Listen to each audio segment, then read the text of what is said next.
Are self-driving cars the final nail in the coffin for Uber jobs? Self-driving cars, are they the future? And more importantly, are they the end of jobs like Uber driving as we know it? In this video, I'll walk you through a thought experiment on whether autonomous vehicles will eliminate Uber jobs for good. Introduction. Let's begin with a couple of examples of self-driving tech. Waymo by Google and China's Kuaipao both making strides toward fully autonomous cars. But what happens when self-driving cars become the new normal? Will they replace Uber drivers entirely? Assumptions. For this experiment, we'll assume two things. 1, self-driving technology is fully mature. 2, a single company, let's call it Company D, dominates the taxi hire market. Company D can access loans easily thanks to its excellent credit. Now, what happens if people start purchasing self-driving cars? Naturally, they might want to rent out these cars to make money during downtime, say when they aren't using them for personal commutes. The role of a platform man. But to rent out these cars efficiently, we'd need a platform to match availability with demand. Enter Company D, whose platform benefits from network effects, where the more users it has, the more valuable it becomes. It's like how Uber works today, but with self-driving cars instead of human drivers. Two business models. Company D could hire self-driving cars in two ways. 1, platform fee model. They could charge car owners a small fee, let's say 15% to use their platform. 2, ownership model. Company D could buy its own fleet of self-driving cars and rent them out like traditional taxis. From Company D's perspective, both options are viable if their revenue exceeds the cost of purchasing and maintaining the cars. The platform model seems cheaper since it avoids the upfront cost of buying cars. Car owners' perspective. But what about individual car owners?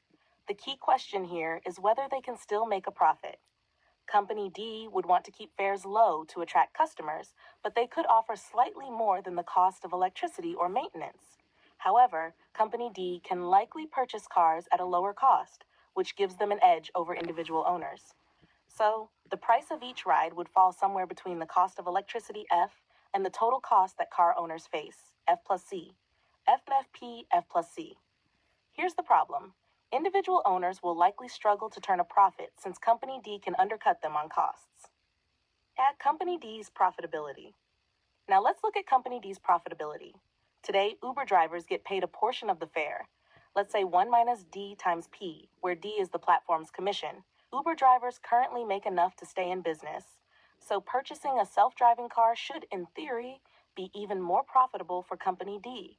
For example, if a self-driving car operates 16 hours a day and earns $100 per hour, that's $584,000 per year, more than enough to cover the costs of buying and maintaining the car.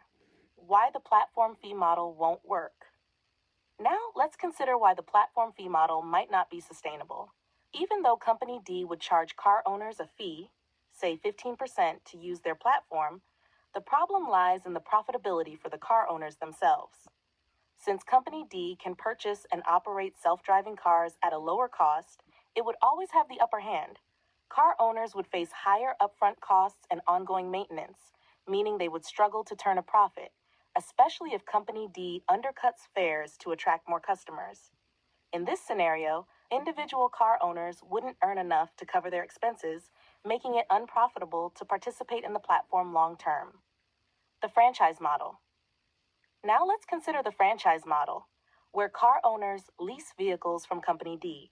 This would involve even higher costs, F plus C, where C2 would C, as they'd be paying for both the lease and maintenance.